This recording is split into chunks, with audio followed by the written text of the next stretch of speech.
자, 이번에는 코로나19 바이러스의 의학적인 측면에 대해서 저희가 좀 더 알아보겠습니다. 가천대 길병원 감염내과 엄중식 교수 연결돼 있습니다. 교수님 안녕하세요. 예, 안녕하십니까. 이 정부가 감염병 위기 경보 단계를 격상을 했지 않습니까? 최고 단계인 심각으로요. 어떤 의미가 있는 것입니까, 이게? 현재는 전국적으로 완전히 확산된 상황은 아닙니다. 그렇지만 확산 가능성이 매우 높다고 전문가들은 판단을 하고 있고, 예. 여기에 따라서 이제 심각 단계로 격상을 권고를 했습니다. 정부 당국에. 예. 이것이 받아들여진 거고, 이렇게 되면은 첫 번째로는 이동 제한과 관련된 그 정책을 좀 더 적극적으로 사용할 수 있는 부분이 있습니다. 이동 제한이요. 예. 네, 지금 저희가 생각하기에는 이번 주에 확진자가 훨씬 더 많이 나올 가능성이 매우 높다고 보고 있고요. 그렇군요. 그렇지만 지금 이 접촉의 고리를 끊지 않으면 예. 그 다음 주에는 더 많은 대유행이 일어날 가능성이 매우 높다고 보기 때문에 예. 이런 자발적인 이동 제한을 좀 적극적으로 예. 권고를 하고 있습니다. 그러니까 직장이나 이런 학교나 이런 것들을 개원하거나 네. 휴교하는 것과 관련된 선택의 폭도 넓어지고, 그리고 이제 직장을 쉬는 경우에도 네. 공식적으로 병가나 휴가를 내지 않더라도 인정이 되는 그런 정도의 광범위한 그런 자발적 이동 제한이 필요한 상황이라서 예. 이 부분이 좀 쉽게 자리를 잡을 수 있을 것 같다고 생각을 하고, 또 하나는 네. 정부 부처 간에 조금 더 유기적인 그런 협조 체계가 좀 필요합니다. 왜냐하면 지금 의료 자원뿐만이 아니라 여러 가지 사회적 자원이나 시스템들이 이 방역에 집중이 돼야 되는 상황인데, 예. 지금 단계에서는 총리 수준으로 이 본부장이 올라가는 것이 그런데 상당히 유리한 점이 있지 않나 이렇게 생각을 합니다. 그렇군요. 그러니까 두 가지. 이동 제한 조치를 좀 더 손쉽게 할 수 있다. 그리고 부처 간의 협조 체계가 좀 더 원활히 구축될 것이다. 이 두 가지를 말씀해 주셨는데요. 아까 말씀 중에 대유행 말씀도 하셨는데요. 지금 상황에서 지금 602명인데 확진자가 1000명을 돌파하는 것은 거의 기정사실이라고 봐도 되겠습니까? 네, 전체 확진자가 1000명 이상 될 거는 거의 기정사실이라고 보고 있고요. 그렇군요. 문제는 하루 확진자가 1000명 이상 나오는 그런 상황이 될까봐 굉장히 우려를 하고 있습니다. 하루 확진자 1000명이요? 네, 그러니까 지금 이 이동 제한의 가장 목표가 뭐냐 하면은, 예. 결국 물리적으로 거리를 떨어뜨려서 예. 앞으로의 확진자가 나오는 감염된 부분을 최대한 줄이는 거거든요. 예. 지금 이제 100명 단위로 나오는데, 예. 여기서 연결고리를 끊지 않고 더 많은 확진자가 수만 명 단위로 나오면 하루 확진자가 1000명 단위로 나오는 것도 불가능하지가 않습니다. 그래서 그렇군요. 굉장히 중요한 시기라고 보겠습니다. 예. 어제 이제 중앙사고수습본부에서 발표한 걸 보니까요. 지금까지는 이제 봉쇄 전략을 사용을 해왔다면, 심각 단계에서는 완화 전략을 사용하는데 봉쇄 전략도 여전히 유효하다. 왜냐하면 특정 종파에서만 발생하고 있기 때문에요. 이런 얘기를 했는데 이 부분은 어떻게 평가하십니까?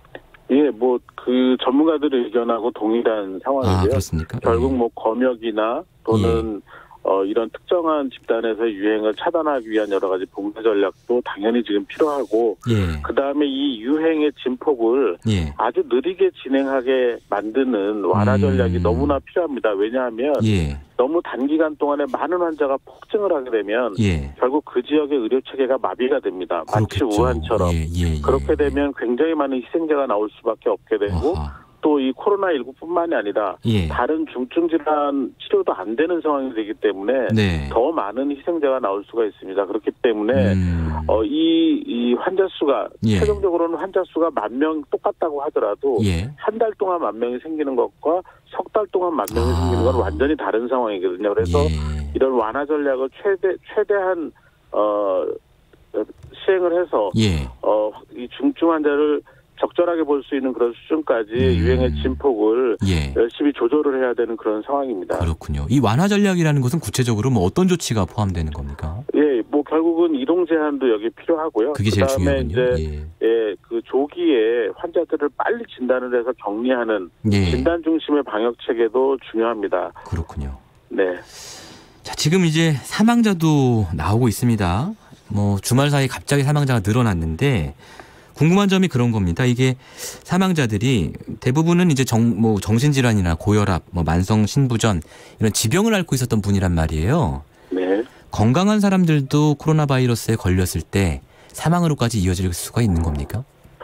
예, 그 중국에서 사망자 데이터를 보면은 80% 이상이 60대 이상의 만성 질환을 가진 분들입니다. 80% 이상이 60대 이상. 네, 네. 주로 이제 이 고위험군들이 위험하다는 얘기이긴 하지만 반대로 생각을 하면 20% 정도는 고위험군이 아닌데도 사망한 케이스가 있다라는 거죠. 결국에는 이 유행의 진폭이 커져서 확진자가 많이 나오다 보면 그 중에는 젊은 분이지만 또 특별히 병이 안 알려져 있음에도 불구하고 숨겨져 있는 병이 있거나 아니면 어떠한 이유에서 간에 늦게 발견이 되거나 뭐 이런 여러 가지 이유에 의해서 고위험군이 아니어도 사망자가 나올 수가 있습니다. 이런 부분들을 줄이기 위해서는 결국 유행의 진폭을 최소화해서 이 고위험군들 감염을 줄이고 그리고 이런 예외적인 어떤 그 사례들이 나오지 않도록 전체 그 감염자를 줄이는 것이 최선의 방법입니다. 아까 말씀하신 것처럼 확진자가 너무 빠른 속도로 나와서 의료 체계가 마비가 되고 이러면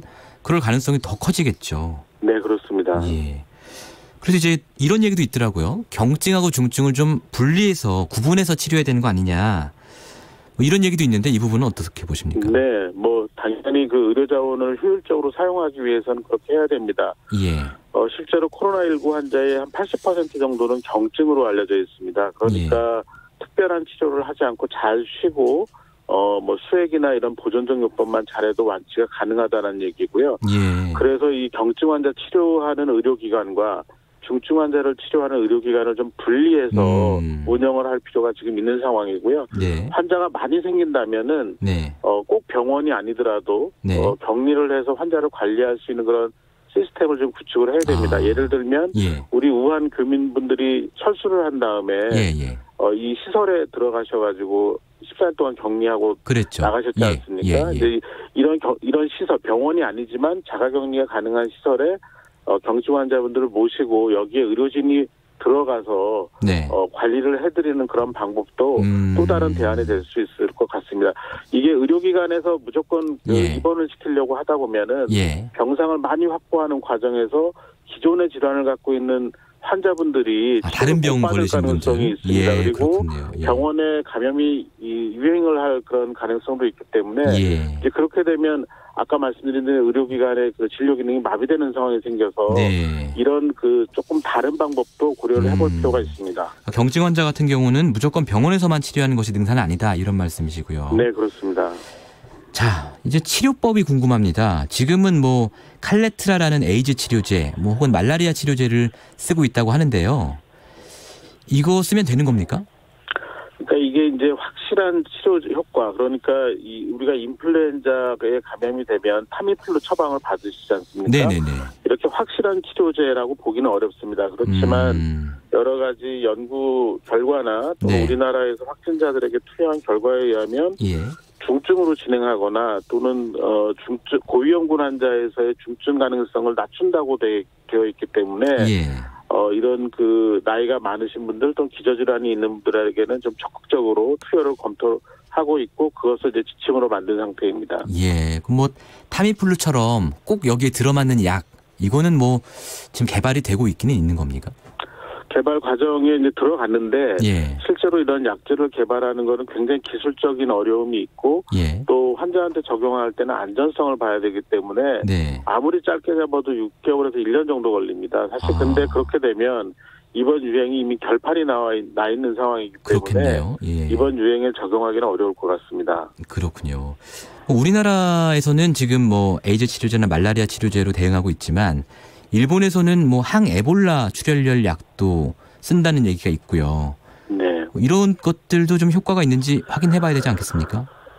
미국하고 일본은 기존의 항바이러스제를 여러 가지를 신약을 개발하는 과정에서 이제 이런 에볼라 바이러스 치료제 같은 것들을 만들었는데 이것들이 결국에는 같은 RNA 바이러스 계열인 코로나 바이러스에도 효과가 있을 거라고 예측을 하고 임상 시험을 진행하면서 실제 환자한테 투여를 하고 있습니다. 그러니까 사실은 이것도 우리가 신약 개발이나 이런 데 많은 투자를 해야 된다라는 것이 이런 새로운 약을 개발을 하면 이런 특별한 상황에 적용 가능할 가능성이 있거든요. 그렇군요. 이제 우리나라는 아직 그런 정도는 아니기 때문에 예.